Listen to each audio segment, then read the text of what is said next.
ఈరోజు doctor Shyam Prasad Mukherjee Balidan Divas. Doctor Shyam Prasad Mukherjee అంటే Bharatiya Janata party అంతకుముందు జనసంఘం 1951లో జనసంఘ్ అనే రాజకీయ పార్టీ పుట్టింది. 1951 రాజకీయ పార్టీ ఏదైతే జనసంఘ్ పుట్టిందో దాన్ని స్థాపించిన వాళ్ళు వీరు డాక్టర్ శ్యామ్ ప్రసాద్ ముఖర్జీ. వీరి యొక్క విశిష్టత ఏంటి, అసలు వీరు చేసిన దేశానికి చేసిన సేవ ఏంటి అనే దాని గురించి ఒకసారి ఆలోచిస్తే, గతంలోనూ మనకి జవహర్లాల్ నెహ్రూ ప్రధానమంత్రిగా ఉన్నప్పుడు అంటే 1952 ఆ మధ్య ప్రాంతంలో, అంటే స్వాతంత్ర్యం వచ్చిన తర్వాత మనం 597 ఆస్థానాలు అంటే సంస్థానాలు ఉండేవి మన భారతదేశంలో. ఇవన్నీ కూడా ఏకమైపోయాయి, భారతదేశంలో విలీనమైపోయాయి. దానికి అప్పటి కేంద్ర హోంశాఖ మంత్రి వల్లభాయ్ పటేల్ గారు చొరవ చూపించేసి మన తెలంగాణ కూడా అలా ఏర్పడింది కదా.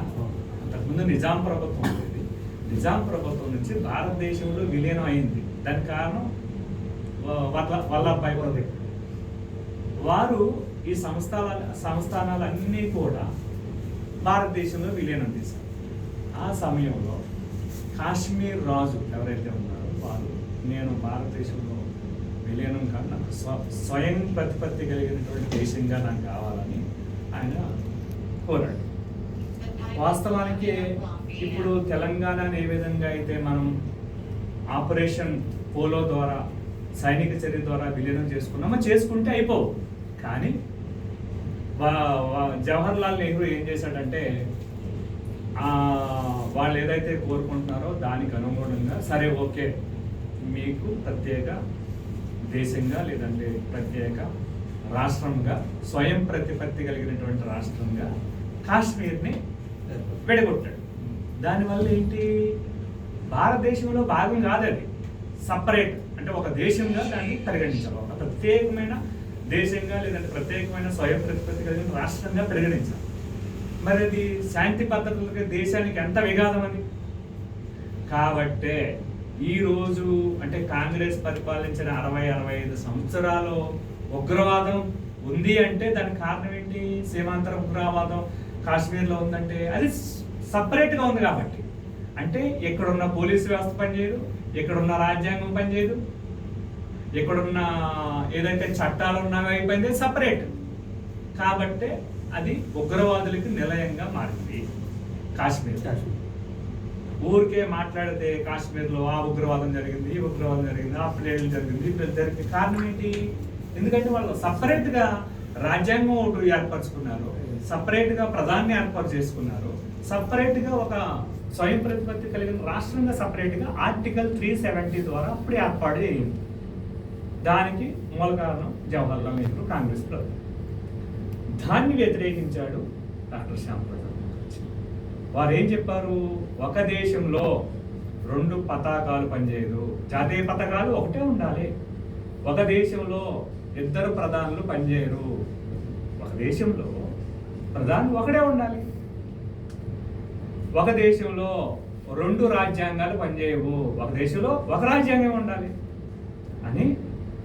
అప్పుడు కాశ్మీర్లోకి వెళ్ళాలంటే వాళ్ళ అనుమతి కావాలన్నమాట, అంటే ఆ రాష్ట్రం అనుమతి కావాలి. ఆయన ఏం చేశాడు, ప్రాణాలకు తెగించి కాశ్మీర్లోకి ప్రవేశించాడు.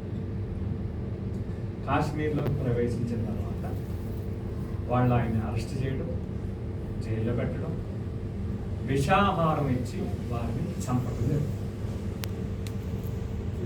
విషాహారం ఇచ్చి వారిని చంపడం. ఇప్పటికీ కూడా ఆయన డెత్ అనేది మిస్టరీ. అప్పట్లో కమిషన్ వేసిన అదంతా కూడా ఇదే కాబట్టి, మన కాంగ్రెస్ ప్రభుత్వమే కాబట్టి సరైన న్యాయం జరగలేదు. ఇప్పటికి కూడా వాళ్ళ యొక్క ఆయన యొక్క మరణం అనేది మిస్టరీ. సుభాష్ చంద్రబోస్ మరణం కూడా మిస్టరీ కదా, ఆయన ఏమయ్యాడో తెలియదు. ఎక్కడమైతే ఎక్కడ హెలికాప్టర్ ఏమయ్యాడో తెలియదు. అసలు హెలికాప్టర్ ఏమైంది, ఎటు పోయిండు, తెలవదు. వీరి యొక్క మరణం కూడా ఒక మిస్టరీ. దానికి కారణం కాంగ్రెస్ పార్టీ, దానికి కారణం ప్రధానమంత్రి, కాంగ్రెస్ ప్రధానమంత్రి జవహర్లాల్ నెహ్రూ. సో వారు ప్రాణత్యాగం చేసి ఇదిగో ఇన్ని సంవత్సరాలు అయిపోయిన తర్వాత ఇప్పుడు భారత ప్రధాని నరేంద్ర మోడీ గారు ఆర్టికల్ 370ని రద్దు చేసి, అంటే ప్రత్యేక ప్రతిపత్తి కలిగిన రాష్ట్రం ఇంకా ఏం లేదు, అఖండ భారత్లో విలీనం చేశారు. ఇంకా ఆర్టికల్ 370ని రద్దు చేసేసాం. కాబట్టి ఇప్పుడు ఉగ్రవాదం అనేది అక్కడ లేదు. ఇప్పుడు కూడా బ్రహ్మాండంగా మనోళ్ళు అక్కడికి వెళ్ళి వ్యాపారాలు చేసుకోవచ్చు, అక్కడికి వెళ్ళి ఆస్తులు కొనుక్కోవచ్చు, అక్కడ స్థిర నివాసం ఏర్పడచ్చు. గతంలో లేదు ఇది. అంటే ఒక దేశానికి వెళ్ళాలంటే పాస్పోర్ట్ కావాలి కదా, అట్లనే అనుమతి కావాలా ఆడ పోవాలంటే. అలాంటిది ఏమీ లేకుండా నరేంద్ర మోడీ గారు దాన్ని ఆర్టికల్ 370 రద్దు చేసి సరైనటువంటి నివాళి ఏదైతే పోరాటం చేశారో డాక్టర్ శ్యామ్ ప్రసాద్ ముఖర్జీ గారు పోరాటం చేశారు, ఒక దేశంలో దో విధాన్ దో నిషాన్ నహి చెలేగా అని చెప్పేసి అప్పుడు ఏదైతే మరి వారు నినాదం ఇచ్చారో దానికి అనుగుణంగా ప్రధాని నరేంద్ర మోడీ గారు ఆర్టికల్ 370 రద్దు చేసి అఖండ భారత్ కాశ్మీర్ని విలీనం చేశారు. కాబట్టి ఇప్పుడు సీమాంతర ఉగ్రవాదానికి అక్కడ తావు లేకుండా అభివృద్ధి దిశగా కాశ్మీర్ పరుగులు చేస్తుంది. సో ఇదంతా జరగటానికి మూల కారణం వీరు డాక్టర్ శ్యామ్ ప్రసాద్ ముఖర్జీ, భారతీయ జనతా పార్టీకి సంబంధించి అంతకుముందు ఏదైతే భారతీయ జనసంఘ ఉందో దాన్ని స్థాపించిన వ్యవస్థ.